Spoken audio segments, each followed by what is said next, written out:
Hello! Hello. సౌజన్య గారండి? సౌజన్యనే మాట్లాడుతున్నానండి. నేను జయానండి. 'అందమైన జీవితం' ప్రోగ్రామ్ నుంచి కాల్ చేస్తున్నాను. ఆహాహా! యాహ్! మేడం. యెస్. సౌజన్య గారు మాట్లాడొచ్చా మీతో? యాహ్! మాట్లాడొచ్చండి. రైట్. నాతో పాటు డాక్టర్ కళ్యాణ్ చక్రవర్తి గారు కూడా ఉన్నారు. మీ మెయిల్ గురించి నేను చెప్పాను. బట్ మీరు డైరెక్ట్‌గా ఒకసారి మాట్లాడండి. సౌజన్య గారు నమస్తే అమ్మా. నమస్తే. నమస్తే డాక్టర్ గారు. నమస్తే అమ్మా. నా పేరు సౌజన్య. ఏజ్ అమ్మా? నా ఏజ్ 26 ఇయర్స్ డాక్టర్ గారు. హైదరాబాద్ నుంచి. హైదరాబాద్ నుంచి మాట్లాడుతున్నాను. మెయిన్ రీజన్ మీకు ఈమెయిల్ చేయడానికి రీజన్స్ ఏంటంటే ఇది ఒక ప్లాట్‌ఫార్మ్, చాలా మందికి మీరు మంచి సొల్యూషన్స్ ఇస్తున్నారు డాక్టర్ గారు. సో నాకు కూడా నా సమస్య విన్నాక కూడా నాకు ద బెస్ట్ వస్తుందని నేను ఆశించి నేను ఈమెయిల్ చేయడానికి మెయిన్ రీజన్.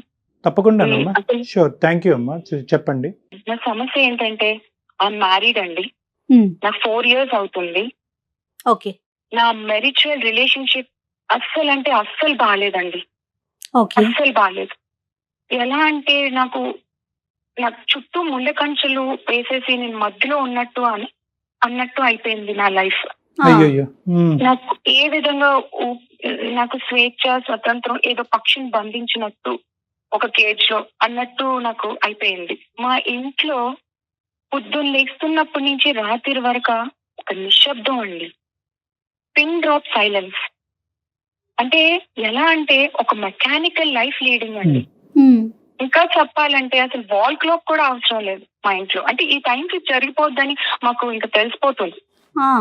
ఒక ప్రేమ, ఆనందం, ఒక దుఃఖం, ఎక్స్ప్రెషన్స్ ఏమీ ఉండవండి. అసలు ఎలా అయిపోయిందంటే మా హస్బెండ్ కూడా ఏంటంటే హ్యాపీనెస్ అంటే, నాకేంటంటే మొదటి నుంచి నేను ఇంట్లో పెరిగిన వాతావరణం అంతా హ్యాపీగా ఉండాలి, నా చుట్టుపక్కల అంతా హ్యాపీగా సెట్ చేసుకోవాలి, అలాగే నా ఫ్రెండ్స్ కూడా భలే సెట్ చేసుకుంటా బేబీ అని దీనిలో నేను పెరిగాను. అని ఇంట్లో మమ్మీ డాడీ వాళ్ళతో కూడా జోక్స్ చేస్తూ కామెంట్స్ చేస్తూ ఎంతో ఆనందంగా డైనింగ్ టేబుల్ అన్నం తింటే మా ఇంట్లో నవ్వుల వర్షం అండి. అలా పెరిగాను నేను. అలా అని ఇక్కడ కూడా అత్తమామలతో హస్బెండ్ తో నవ్వుతూ మాట్లాడినా, దగ్గరికి వెళ్ళినా సరే లైక్ ఎలా చూస్తారంటే ఎప్పుడు ఇక్కడి నుంచి వెళ్ళిపోవటం అంటే ఏంటమ్మా? ఎక్కడికి వెళ్ళటం అంటే అక్కడి నుంచి వాళ్ళ ప్రెజెన్స్ నుంచి వెళ్ళిపోతున్నాను. అంటే వాళ్ళకి ఇష్టం లేదు మాట్లాడడం, నవ్వుకొని ఉండటం. నాకు ఎంతసేపు బెడ్రూమ్, హాల్, బయట కిచెన్, ఈ వరండా, పక్కింటితో కూడా మాట్లాడడానికి కూడా స్వేచ్ఛ ఉండదండి. ఒక రకమైన మెకానికల్ లైఫ్, ఒక ఆనందం అనేది లేదు. ఒకటే జీవితం కదా. నాకు నేను అలా పెరగలేదు, క్వైట్ ఆపోజిట్, కంప్లీట్లీ ఆపోజిట్. మా హస్బెండ్ తో కూడా చాలా సార్లు నేను కూర్చోబెట్టి నవ్వుతూ మాట్లాడి క్రియేట్ చేసే ఎన్విరాన్మెంట్ నేను రూమ్ లో చెప్పాను ఆయనకి, మనం ఇలా కాదు, చిన్న చిన్న విషయాలు కూడా మనం మాట్లాడుకుందాం, కలిసి షేర్ చేసుకుందాం, ఫన్నీగా ఉందాం, హ్యాపీగా ఉందాం అని చెప్తే ఒకటే మాట అండి, అందరూ ఇలా ఉండరు కదా, అందరూ ఇలా ఉండరు కానీ అట్లీస్ట్ మారాలి కదా. నేను ఒక పాత్ర అనేది ఉన్నాను వైఫ్ ని, అంతేగాని ఒక ఐడెంటిఫికేషన్, ఒక రికగ్నిషన్ లేదు. అంటే టైమ్స్ వాళ్ళకి వండు పెట్టేయాలి, టైమ్స్ అన్ని సెట్ చేసేయాలి. సౌజన్య ఒక్క నిమిషం అమ్మా. వాళ్ళు మారాలి అనేటటువంటిది నీ ఉద్దేశం. నిన్ను మారమని ఆ ముగ్గురులో ఎవరన్నా చెప్పారమ్మా? నువ్వే తక్కువ మాట్లాడాలి? లేదు, అస్సలు లేదు. ఏదో పెళ్లి చేసుకున్నాను, ఒక పాత్ర అనేది ఇంట్లో అలా వైఫ్ అనే క్యారెక్టర్ నడుస్తుందేమో వాళ్ళ బిహేవియర్. నువ్వే తక్కువ మాట్లాడాలి, నువ్వే మామూలు ప్రజానికానికంటే నువ్వే ఎక్కువ మాట్లాడుతున్నావు, నువ్వే తగ్గి మాట్లాడాలి అన్నది నీకు ఎప్పుడు వచ్చిందా మెసేజ్? అసలు మెసేజ్ రావడానికి నేను అసలు మాట్లాడడానికి నాకు ఎన్విరాన్మెంట్ దొరకట్లేదు కదా డాక్టర్ గారు. మాట్లాడట్లేదు, నాతో సరిగ్గా ఉండట్లేదు, అట్మాస్ఫియరే లేదు. ఇప్పుడు నిశ్శబ్దం అండి, నిశ్శబ్దం, సైలెన్స్. అంటే ఏం జరిగినా రూమ్ లో అందరికీ తెలుస్తుంది, అంత సైలెన్స్, ఎవరు మాట్లాడుకోం, అందరం కలిసి ఉంటాం. గానీ సౌజన్య గారు ఏమన్నా నెగిటివిటీ అంటే ఇది బాగుందని గానీ బాగోలేదు గానీ అట్లా అది కూడా లేదండి? లేదండి, నన్ను ఒక మాట పల్లెట్, ఒక మాట అనే మనుషులు కాదు. ఒక తిట్టినా కొట్టినా కూడా ఆ రోజు అది కూడా లేదు. నన్ను ఒక మాట తిట్టినా ఓకే, మా అత్త మామూలు హస్బెండ్ అన్నారని నేను ఎమోషనల్ గా చూస్తున్నారు, అది కూడా లేదు మేడం. ఈ మెయిన్ రీజన్ మాది ఆసక్తి ఉన్నా నేను ఇక్కడ బిలో క్లాస్ ఫ్యామిలీ చేసుకోవడానికి ఒక రీజన్ అండి. మా అక్కది, మాది ఒక వెల్ సెటిల్ ఫ్యామిలీ. మా అక్కది మంచి సంబంధం ఇచ్చి బాగా రిచ్ గా ఇచ్చి చేశారండి మా డాడీ.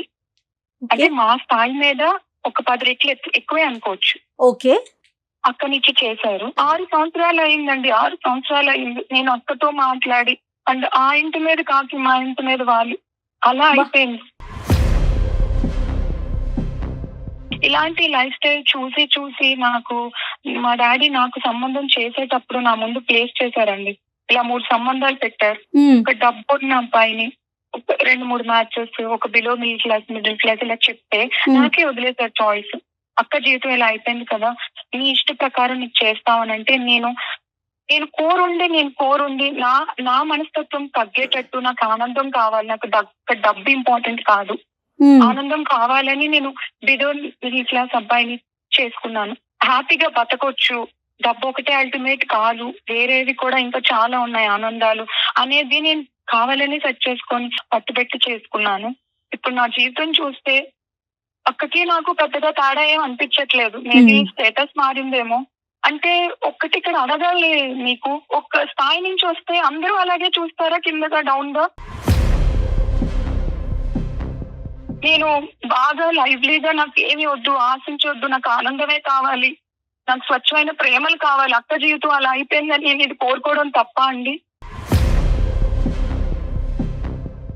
లేదు, నీ ఆలోచనలో తప్పేమీ లేదమ్మా. కానీ ఇప్పుడున్నటువంటి పరిస్థితిని చూస్తే కనుక దీన్ని నువ్వేమన్నా చేయగలవా, లేదంటే నీకు సంబంధించినటువంటి వాళ్ళు ఎవరైనా నీ తరపున మాట్లాడగలరా? అక్కది ఓకేనమ్మా, అక్క ఇష్యూ ఒక విధంగా జరిగింది, నీకు ఒక పద్ధతిలో జరిగింది. ఈ రెండింటిని మనం ముడిపెట్టద్దు. ఈరోజు ఇప్పుడు కావాల్సింది ఏంటంటే నీ జీవితాన్ని ఏ విధంగా సరిచేయగలవు అన్నది.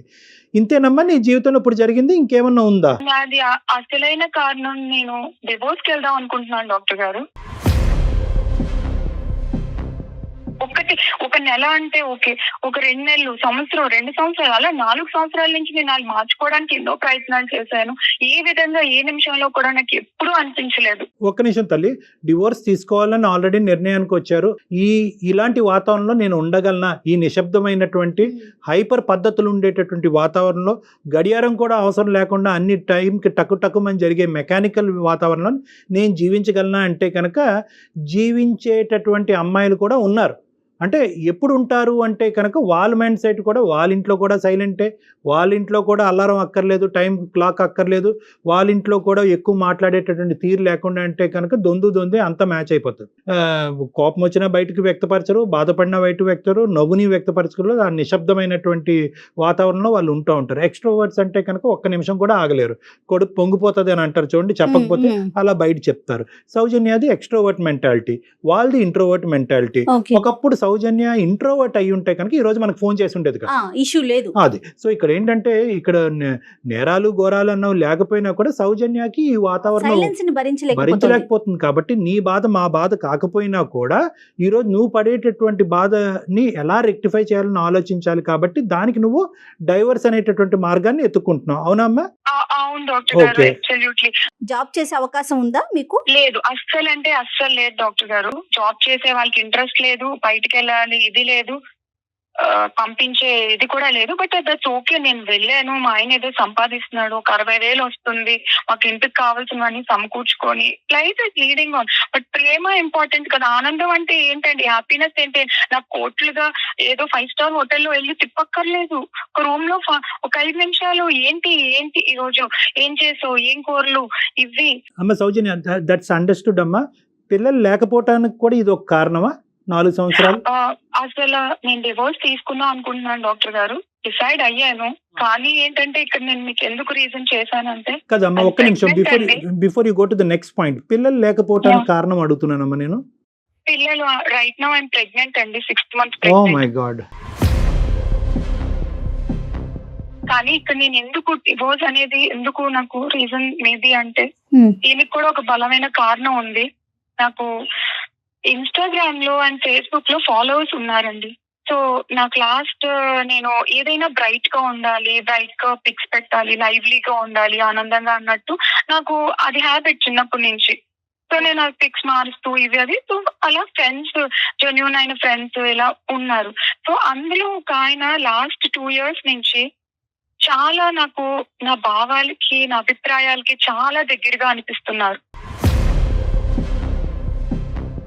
ఆయన ఏంటంటే ఈజ్ రియల్ ఎస్టేట్ డెవలపర్ అండి, డబ్బుకి కొరత లేదు, ఈజ్ ఓవర్ వెల్ సెటిల్డ్.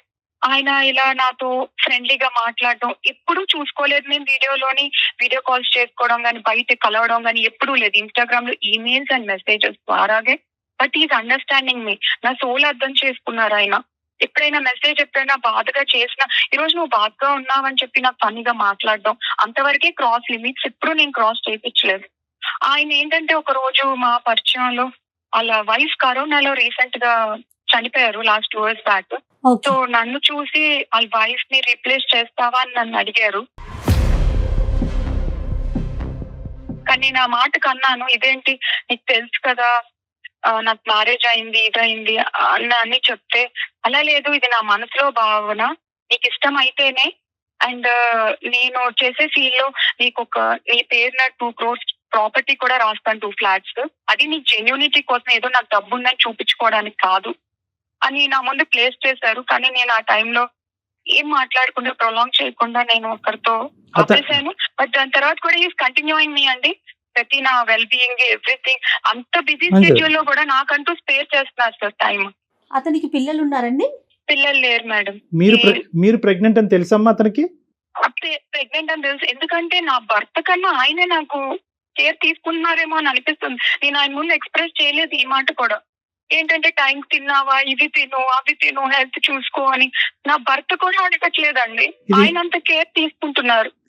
నేను ఎలా అనుకున్నానంటే నా భర్తని బయటికి వెళ్తే నేను అందంగా ఉంటానని అందరూ అంటూ ఉంటారు, అని నాకన్నా నా భర్త ఇంకా బాగా కనిపించాలని, బ్రైట్ గా కనిపించాలని బయటకు వెళ్తే హెయిర్ క్రాఫ్ట్ నుంచి షూ పాలిష్ వరకు నేను ఎంతో అందంగా ఉండాలని చూసుకొని, ఆయన ఉన్న అందం పోగొట్టుకొని మెయింటెనెన్స్ చేయక, నన్ను అర్థం చేసుకోక, ఏంటండి లైఫ్. అలాంటి అంత ప్రేమగా చూసుకున్నాను నా భర్తని. అలాంటి ఆయన మీదే నాకు పోయిందండి మొత్తం.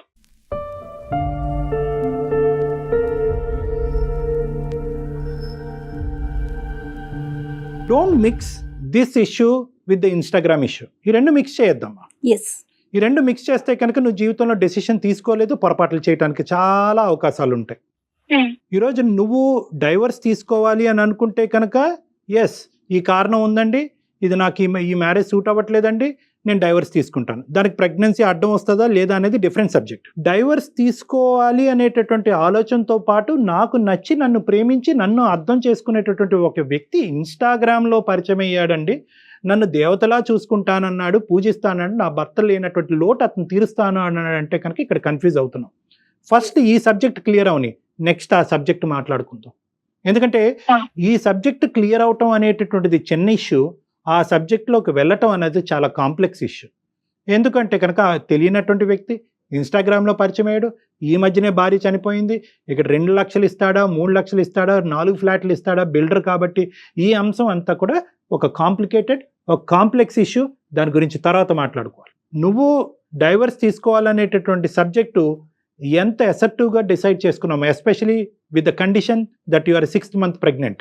నువ్వు ఒక 6వ నెల గర్భవతి అయ్యి ఉండి ఈ నిర్ణయం అలాగే ఉందా, లేదంటే గర్భవతి అయ్యాను కాబట్టి ఇంకో విధంగా ఆలోచించడానికి నేను ప్రయత్నం చేస్తానని నువ్వు అంటున్నావా?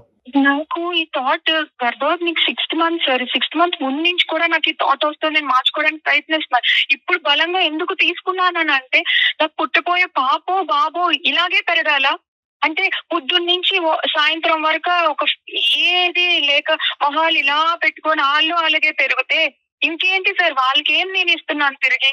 నాకు ఇష్టం లేదండి ఇలా. నా బిడ్డ పుట్టబోయే బిడ్డ, అది ఎవరైనా కావచ్చు, పుట్టబోయే బిడ్డ అలా పెరగడం నాకు ఇష్టం లేదు. అందుకనే నేను ఇప్పుడే నాకు టైం లేదు, ఇప్పుడే డెసిషన్ తీసుకోవాలి అని నేను డెసిషన్ తీసుకున్నాను. ఈ బిల్డర్ గారు పరిచయం అవ్వకపోతే నువ్వు మాకు ఫోన్ చేసి ఉండేదానివా, లేదంటే ఇంకో 5 సంవత్సరాల తర్వాత ఫోన్ చేసి ఉండేదానివా? మేబీ గ్యాప్ తీసుకునేదాన్నేమో డాక్టర్ గారు, మేబీ గ్యాప్ తీసుకునేదాన్నేమో. ఇది వల్ల నేను ఆలోచన విధానం, ఇతని పరిచయం నీ మనసులో ఒక కొత్త ఆలోచన, అంతే అనుకోవచ్చు. ఆ ఆలోచన వల్ల ఇప్పుడు నువ్వు ఎంత చేదైనటువంటి వాతావరణంలో బ్రతుకుతున్నావు, జీవిస్తున్నావు అనేటటువంటి ఒక రియలైజేషన్ అంతే. సో బహుశా నువ్వు ఈ వాతావరణంలో ఉండి ఈ బిల్డర్ అనేటటువంటి ఒక వ్యక్తి నీకు ఇన్స్టాగ్రామ్ లో పరిచయం అయి ఉండకపోతే బహుశా ఇదే జీవితమేమో, ఇదే ప్రపంచమేమో, లేనివి ఏవి లేవు అని చూసేదానికంటే ఏ ఉన్నాయి అని చూసి బతకాలేమో. కొడుకు ఎలా ఉంటాడు, కొడుకు ఎలా అడ్జస్ట్ అవుతాడు అనేటటువంటి తర్వాత వ్యవహారం అది కాదు. ఫస్ట్ మీ వరకు ఈ వ్యక్తి రావటం వల్ల మీ మైండ్ ఇంకా బాగా డైవర్ట్ అయింది, ఇంకా బాగా పొల్యూట్ అయిందేమో అని నాకు అనిపిస్తుంది. ఎగ్జాక్ట్లీ. మీరేమంటారు సౌజన్య? లేదు లేదు డాక్టర్ గారు, నాకు ఇది ఒక బలమైన రీజన్. ఎందుకనంటే నాకు ఒక పిల్లర్ లా కనిపిస్తున్నారు అంతే. నేను ఇది లేకపోయినా సరే మేబీ నేను డివోర్స్ తీసుకోవచ్చు. ఎంతకాలం అండి భరిస్తాం, ఎంతకాలం నాకు స్వేచ్ఛ లేకుండా నేను ఏదో పక్షిలాగా ఇంట్లో పడి. ఒక కుక్కలకు కూడా ఒక ట్రైన్ చేస్తే అలా ఉంటారు, అది నా పరిస్థితి. యానిమల్స్ తో నేను పోల్చుకోలేకపోతున్నాను. నో అమ్మ నువ్వు ఒకటి నీ ప్రాబ్లం ఉన్న దానికంటే ఎక్కువ నీకు నువ్వు సానుభూతి చూపెట్టుకుంటే కనుక సమస్య బిగ్గరగా పెద్దగా కనిపిస్తుంది. Yes. ఇక్కడి నుంచి ఎప్పుడు పారిపోవాలి అని అనిపిస్తూ ఉంటుంది. నా ఉద్దేశం ఏంటంటే ఇక్కడ సమస్య ఉంది, ఓకే సరే సార్, మీరేమో వచ్చి నేను సమస్యను ఎగ్జాజరేట్ చేస్తున్నాను, సమస్యని విపరీతంగా చూడటం వల్ల బయట పారిపోవాలన్న ఆలోచన నాకు వస్తుంది అని మీరు అంటున్నారు. కానీ నా సమస్య నాది కాబట్టి, నాకు ఇది నొప్పిగా ఉంది కాబట్టి, ఈ ముళ్ళు నాకు గుచ్చుకుంటుంది కాబట్టి, నా పాయింట్ ఆఫ్ వ్యూలోంచి నాకు సొల్యూషన్ చెప్పండి అంటే కనుక ఆ విధంగానే మాట్లాడుకుందాం. ఈ ఇన్స్టాగ్రామ్ వ్యక్తిని కాసేపు చూడకూడదు, వినకూడదు, మాట్లాడకూడదు, మెసేజ్ పంపించకూడదు, ఆ క్యారెక్టర్ ని పక్కన పక్కన పెట్టేసేయండి. పెట్టేశారు. ఎందుకంటే కనుక ఈ నిర్ణయం తీసుకునేటప్పుడు ఖచ్చితంగా ఆ ఇష్యూ డైల్యూట్ చేస్తుంది. ఆ ఇష్యూ కాస్త ఇక్కడ తప్పుడు నిర్ణయం తీసుకునేటటువంటి మార్గంలోకి పంపించే దానికి అవకాశం ఉంది. కాబట్టి నువ్వు ఏం చేయాలి అంటే, whether you have done everything, ఈ మ్యారేజ్లో నువ్వు అన్నీ చేసావా సిచ్యువేషన్ ని మార్చటం గురించి? నేను చేశాను, తీసుకువెళ్ళాను, ఫ్రెండ్స్ తో మాట్లాడిపించాను. వాడు అంతే, చిన్నప్పటి నుంచి అంతే అని ఫ్రెండ్ సర్కిల్ లో కూడా అలానే చెప్తున్నారు మీ అతని ఇంటికి వెళ్ళటం కోసం. అలా రాకపోకలు ఎన్ని సాగినాయా సౌజన్య? రాకపోకలు కూడా యాక్టివ్ గా పర్సన్ కాదండి. పేరెంట్స్ ముందు ఇలా జరుగుతుంది అని చెప్పాను కానీ వాళ్ళు కూడా ఏం అక్క పరిస్థితి చూస్తే అలా అయిపోయింది. నా అదే. వాళ్ళు కూడా ఏం చెప్పలేని పరిస్థితుల్లో ఉన్నారు డాక్టర్ గారు, ఇక్కడ పెద్దవాళ్ళు కూడా.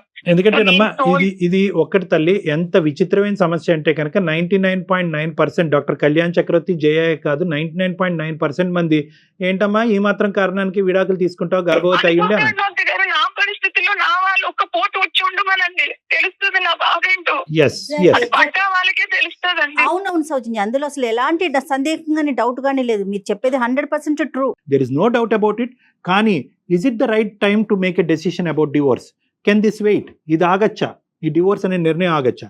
ఏమండి, నేను ఈ బాధను నేను అనుభవించలేకపోతున్నాను, ఈ నిశ్శబ్దం ప్రాణగండంలా ఉంది నాకు, నేను భరించలేకపోతున్నాను, మీరు మారాలా, మీరు మారుతారా, లేదంటే నా దారి నన్ను చూసుకోమంటారా అనేటటువంటి ఆలోచన ఒక సానుకూలమైనటువంటి వాతావరణంలో మీ భర్త గారితో డిస్కస్ చేయండి. అదేంటి డాక్టర్ గారు ఒక మాట చెప్తాను మీకు, నేను ఆల్రెడీ ఇంతకు ముందు డిస్కస్ చేసిన డివోర్స్ అని ఆయన ముందు ప్లేస్ చేయలేదు. కాకపోతే ఇప్పుడు నేను డివోర్స్ తీసుకుంటాను అన్నా సరే నీ ఇష్టం అనే సింపుల్ గా అంటారేమో కానీ ఆయన నుంచి ఆయన నాకు తెలుసండి, అంటారేమో అన్నది వేరే విషయం అమ్మా.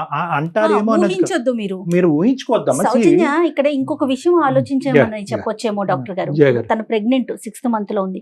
ఇంకొక 4 నెలలు అయితే 12 బిడ్డకి జన్మిస్తుంది. రైట్, తన ప్రపంచం తనకనేది ఒకటి క్రియేట్ అవుతుంది. ఇన్ని Correct. రోజులు తను ఒక్కతే, ఒక డైవర్షన్. వాళ్ళ ముగ్గురు ఒకటి, తను ఒక్కటే. అలాంటిది తనకంటూ ఇంకొక పర్సన్ రాబోతున్నారు తన ఫ్యామిలీలోకి. మీరు అన్నది ఒప్పుకుంటాం డాక్టర్ గారు, మేడం నేను ఒప్పుకుంటాను. కాకపోతే ఇక్కడ నేను ఆ బిడ్డ పుట్టేస్తే నేను రిస్ట్రిక్ట్ అయిపోతాను, బంధాలకి నేను లోన్ అయిపోయి నేను డెసిషన్ తీసుకోలేను. అందుకే మీరు నాకు డెసిషన్ తాపత్రయం. విషయాన్ని పోస్ట్ పోన్ చేయండి, కాసేపు డెసిషన్ ఆలోచించకండి. ఇక్కడ ఎంతవరకు అడ్జస్ట్ అవ్వగలరు? ఇంకొక పర్సన్ కనుక మీ దగ్గరికి ఉంటే, అంటే పాపో బాబో కనుక వస్తే మీ ప్రపంచం పూర్తిగా మారిపోతుందండి. తల్లి కాకముందు వేరు, తల్లి అయినాక సిచ్యువేషన్స్ వేరుంటాయి సౌజన్య. ఈ ఇన్స్టాగ్రామ్ వ్యక్తిని ఇమీడియట్ గా తక్షణ కర్తవ్యం ఈ సెకండే దూరం పెట్టు. నాకు చిన్నప్పటి నుంచి ఒక రకమైన సర్వీస్ చేయాలి, జనానికి ఏదో చెయ్యాలి నా వంత వరకు అని. ఆయన కూడా అదే మెంటాలిటీ. వాళ్ళ వైఫ్ నేను ట్రస్ట్ నడుపుతున్నారండి. Every year 1 crore rupees Soujanya, investing. ప్రపంచం చాలా పెద్దది. నాకున్న ఫీలింగ్సే మీకుండొచ్చు, డాక్టర్ గారికి ఉండొచ్చు, ఇంకొకరికి ఉండొచ్చు. అంత మాత్రాన మనం నేను కనెక్ట్ దేవుడు అయిపోవటం అనేది అసోసియేషన్స్ నేను అమ్మా. కనెక్ట్ ఆ. అవ్వలేదు. కాకపోతే నేను అనుకున్నాను భగవంతుడు అనేది ఒకటి లోడ్ చేస్తే ఒకటి ఇస్తాడేమో, ఆ డైమండ్ ఈయనేమో అని అనుకుంటున్నాను. కానీ నేను ఆయన ముందు ఎప్పుడూ ఎక్స్ప్రెస్ చేయలేదు. Very good. మీరు తప్పుగా ఎక్స్ప్రెస్ చేయకపోవడం మాట్లాడలేదు. అంతవరకు మంచి విషయం అనుకోవాలి. అమ్మ, అతను డైమండ్ అయ్యన్నా అయి ఉండొచ్చు, గోల్డ్ అన్నా అయి ఉండొచ్చు అమ్మా. ఇప్పుడు డైమండా గోల్డా అనేది అసెస్మెంట్ చేసేటటువంటి పరిస్థితి నీది కాదు. Associations are different from relationships. ఒక మంచి ఫ్రెండ్గా, ఒక సానుభూతి పరుడులాగా నిన్ను డైవర్ట్ చేయకుండా ఉన్నంతకాలం నో ప్రాబ్లం. ఈ ఒక గోల్డెన్ అవకాశంలాగా నీకు అనిపిస్తుంది. పదే పదే ఇలాంటి వ్యక్తులు ప్రపోజ్ చేయక్కర్లేదు.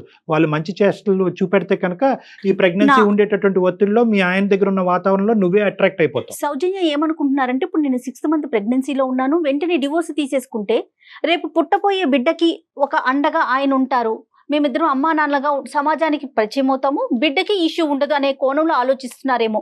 ఏ సౌజన్య? బిడ్డ దగ్గర నుంచి తండ్రిని ఎలా దాస్తారమ్మా? అది ఇంపాసిబుల్. అది కదా. అది దట్స్ ఏ సౌజన్య? మేబీ ఆయన యాక్సెప్ట్ చేయొచ్చు ఖచ్చితంగా, ఎందుకంటే ఆయనకి తెలుసు ప్రపోజ్ చేయకముందు, నాకు చేసే ముందు అప్పుడు నేను ప్రెగ్నెంట్ కాదు, ప్రెగ్నెంట్ అని కూడా అదే ఫీలింగ్స్ తో నన్ను ఇది చేస్తున్నారు. పెళ్లి ఒకవేళ ఆయన మ్యారేజ్ చేసుకున్నా సరే నేను ఊరికే వెళ్ళానండి. యాజ్ అమ్మాయిగా నేను ధైర్యంగా ఆ 2 ప్రాపర్టీస్ నా మీద పెట్టుకునే వెళ్తానండి. నేను ఆల్రెడీ ఇదయ్యాను, మళ్ళీ నేనేదో ఆయన మోసపోతారు, ఇక్కడ డబ్బు కాదు ఇంపార్టెంట్, ఐ నో దట్, కానీ ఆయన అన్న ప్రకారం నేను రాయిపించుకునే వెళ్తాను. అయ్యా అమ్మ, ఆస్తి పాస్తులు, సెక్యూరిటీలు ఎక్కడున్నారు సౌజన్య మీరు? ఇవన్నీ తర్వాత అమ్మా, ఫస్ట్ నీ సెక్యూరిటీ చూసుకో. ఒక కన్ఫ్యూజన్ లో ఉన్నాను. కోట్లు ఇచ్చి పెళ్లిళ్ళు చేస్తున్నాయే, ఎన్నో ఇష్యూస్ మనం ఫేస్ చేస్తున్నాం, అందమైన జీవితంలో ఎన్నో డిస్కస్ చేసాం. మీరు అసలు ఆ ఇష్యూని పక్కన పెట్టి మీ లైఫ్ గురించి ఆలోచించండి. ఇంతకు ముందు వేరు, ఇప్పుడు వేరు. మీరు ఇప్పుడు ప్రెగ్నెంట్, ఆ విషయాన్ని గుర్తుంచుకొని ఆలోచించండి సౌజన్య. సౌజన్య 2 పాయింట్స్ అమ్మా. డాక్టర్ గారు చెప్పండి. ఈ బిల్డర్ గారిని పక్కన పెట్టగలవా? Right, let us not talk about it. అతను గోల్డా డైమండా ఇవన్నీ తర్వాత అయితే అయ్యి ఉండొచ్చు, మనకు అనవసరం. అర్థమైందా? ఇప్పుడు ఆ ఇష్యూని మీరు క్లియర్ కట్ గా అతనికి చెప్పండి. You have to wait, I have to make another vital decision. నా జీవితానికి సంబంధించిన ఇంకో ముఖ్యమైన నిర్ణయం, నా బిడ్డకి సంబంధించినది. ఎందుకంటే ఇది నీ భవిష్యత్తు కాదు, ఇప్పుడు నీ బిడ్డ భవిష్యత్తు కూడా ముడిపడి ఉంది. ఆటోమేటిక్గా ఒక మనిషిని తీసుకొచ్చి ఇతనే నాన్న అంటే కనుక అది చండాలంగా ఉంటుంది, అది కరెక్ట్ కాదు. ఇతను తండ్రి, ఈ బిడ్డకు కూడా మీరు రేపొద్దున మీరు సమాధానం చెప్పాల్సిన అవసరం ఉంది. కాబట్టి ఈ నిర్ణయం క్లియర్ కట్ గా తీసుకోకముందే ఆ నిర్ణయాన్ని పక్కన పెట్టండి. ఇప్పుడు ఈ ఇష్యూ మాత్రం, ఈ డివోర్స్ ఇష్యూ మాత్రం, ఇట్ హ్యాస్ టు వెయిట్. ఇప్పుడు ప్రాణాలకు మేము వచ్చింది ఏమీ లేదు, ఇట్ హ్యాస్ టు వెయిట్. బిడ్డ కన్నా తర్వాత డైవర్షన్ ఉంటుంది, డిస్ట్రాక్షన్ ఉంటుంది, అతనిలో మార్పు రావచ్చు, మీలో మార్పు రావచ్చు, రకాలుగా ఉంటుంది. మేడం 6 months ప్రెగ్నెంట్, ఎప్పుడు ఏదో రొటీన్ గా లైఫ్, ఒక ఏదో తేవాలి, బాగున్నావా, ఎలా ఉంది హెల్త్ అనేది లేదు. చెకప్ కి వెళ్ళాలి అని అంటే వెళ్ళాలి, ఇప్పుడు అని అంటే ఏదో వస్తారు పక్కన, అంతేగాని ఆయనకి ఏం పట్టింది లేదు. సౌజన్య, నేను ఒక్క పాయింట్ చెప్తానమ్మా, నేను కంక్లూడ్ చేస్తాను. ఒక్క పాయింట్ చెప్తాను వినమ్మా. గర్భవతి కాకముందు, ఈ ఇన్స్టాగ్రామ్ వ్యక్తికి పరిచయం అవ్వకముందు నువ్వు ఒక నిర్ణయం తీసుకుంటే సినారియో డిఫరెంట్ గా ఉండేది. 100% అండి. ఇప్పుడు ప్రెగ్నెన్సీ అయిన తర్వాత ఈ మనిషి యొక్క పిక్చర్ నీ బ్రెయిన్ లో, ఈ కొత్త మనిషి యొక్క పిక్చర్ నీ బ్రెయిన్ లో క్రియేట్ అయిన తర్వాత ఇప్పుడు నిర్ణయం తీసుకుంటే దాని చుట్టూరు చాలా క్వశ్చన్ మార్క్స్ ఏర్పడతాయి. నీ భవిష్యత్తు గురించే కాదు, బిడ్డ భవిష్యత్తు గురించి కూడా క్వశ్చన్ మార్క్స్ ఏర్పడతాయి. సమాజం రకరకాలుగా మాట్లాడుకుంటుంది. సరే, ఆ సమాజం మాటలతో నాకు సంబంధం లేదు, నా జీవితం నాకు ఇంపార్టెంట్ అని చాలా మంది అంటూ ఉంటారు, అది పక్కన పెడదాం. ఇప్పుడు నిర్ణయం, ఇంతకు ముందు నిర్ణయం, ఈ రెండింటికి చాలా తేడా ఉందమ్మా. ఇప్పుడు నిర్ణయం మాత్రం you have to wait and watch. లేదు, కాదు, కూడదు, ఎటువంటి మార్పు లేదంటే కనుక ఇదే నిర్ణయం ఒక 6 నెలల తర్వాత, సంవత్సరం తర్వాత తీసుకుంది కానీ సౌజన్య ఏం ఊడిపడింది. మీరైతే నా ఉద్దేశం కూడా సేమ్, డాక్టర్ గారు చెప్పినట్టు తొందరపడి నిర్ణయం తీసుకోవద్దమ్మా. Children can bring in changes and do miracles. పుట్టబోయేటటువంటి బిడ్డ ఒక అద్భుతాలు సృష్టించేటటువంటి కెపాసిటీ వాళ్ళకు ఉంటుంది. ఎలాంటి మాట్లాడినటువంటి మోగబోయినటువంటి వీళ్ళని కూడా మార్చేస్తారు ఆ పిల్లలు. ఎలాగైనా బిడ్డను కనాలి అని నువ్వు నిర్ణయించుకున్నావు కాబట్టి ఆ నిర్ణయం అప్పుడు తీసుకుంది, కానీ ఆ తర్వాత అవ్వకపోతే అప్పుడే తీసుకుంది. మీకైతే హెల్దీ బేబీ కావాలి కదా సౌజన్య? అవును మేడం. మీరు మరి ఇన్ని రకాలుగా ఆలోచిస్తూ ఉంటే ఎట్లా చెప్పండి? మీరెంత హ్యాపీగా ఉండాలి ఈ సిచ్యువేషన్ లో. మళ్ళీ మళ్ళీ వస్తుందా జీవితంలో? బీ బ్రేవ్ అండి, బీ బ్రేవ్. ఓకేనమ్మా, తెలివిగా ఆలోచించండి ఒక్కసారి. ఓకేనమ్మా. నేను ఓకే డాక్టర్ గారు, నేను వెయిట్ చేస్తాను. నేను బిడ్డ పుట్టాక మార్పు చూస్తాను. నేను ఇంకా వెయిట్ చేస్తాను ఇంకొక సంవత్సరం. మీరు అన్నట్టు బాబు పాప పుట్టాక కూడా ఇంకో 1 year 2 years నేను వెయిట్ చేస్తాను. ఇక్కడ నాకు ఏది కోరిక నేను వెళ్ళిపోవాలి అనేది కాదు డాక్టర్ గారు, కనపడింది. నీకు మరీ ఎక్కువ స్ట్రెస్ఫుల్ గా ఉంటే నా దగ్గరికి రా, ఒకసారి రండి, ఒక 2-3 సార్లు మాట్లాడండి. మేము మీకు సపోర్టివ్ గా ఉంటాము. మా ప్రోగ్రామ్ ద్వారా కూడా మీకు సపోర్ట్ ని ఇస్తాము. ఓకేనమ్మా? బట్ నేను వెయిట్ చేస్తాను. ఏదైనా ఒక 2 months అమ్మ వాళ్ళ ఇంటికి వెళ్ళే ప్రయత్నం చేయండి Soujanya. Okay, thank you madam. Thank you doctor గారు. టేక్ కేర్ అమ్మా, God bless you. Take care. అంటే ఆ ప్రెగ్నెన్సీలో ఉండే ఒత్తిడి వల్ల కూడా నిర్ణయంలో ఉండే స్పీడ్ కూడా జరుగుతుందమ్మా. అమ్మాయి అనుభవాన్ని మనం తోసిపుచ్చేలేము. ఇక్కడ చాలా ఇబ్బంది పడుతుంది. సైలెంట్ గా ఉండే వాతావరణంలో 10 నిమిషాలు మనం ఉండలేము. అలాంటిది ఇప్పుడు ఆ అమ్మాయి అక్కడ ఉంటున్నా కూడా 4 years. సో నరకం అనిపిస్తుంది. కానీ this is not the right time to take the decision. Correct చెప్పారండి. అండ్ ఎస్పెషల్లీ ఒక బ్యాక్గ్రౌండ్ లో ఇంకో పిక్చర్ క్రియేట్ అయినప్పుడు ఆ నిర్ణయం తీసుకోవటం ఇంకా తప్పిదం అయిపోతుంది. So she has to wait. ఇప్పుడు చిన్న గీత ముందు పెద్ద గీత చాలా పెద్దగా కనిపిస్తుంది. కరెక్ట్. ఆ గీతం చూసి ఇది చాలా తక్కువ అనుకుంటాం, కంపారిజన్ చేసేసుకుంటూ ఉంటాం. But she has agreed to wait. Thanks. అవునండి, చాలా చక్కటి సొల్యూషన్ చెప్పారు డాక్టర్ గారు. నాకు కూడా చాలా హ్యాపీగా అనిపిస్తా ఉంది. రైట్ అండి, నమస్తే. అందమైన జీవితం సమర్పిస్తున్న వారు 49 అంటే సంతోషం, 49 అంటే సంతానం. సహ సమర్పిస్తున్న వారు అనిల్ నాయర్ క్లాసెస్. సులువైన పద్ధతిలో ఆన్లైన్ కోచింగ్ ద్వారా అత్యుత్తమ విద్యాబోధన అనిల్ నాయర్ ప్రత్యేకత.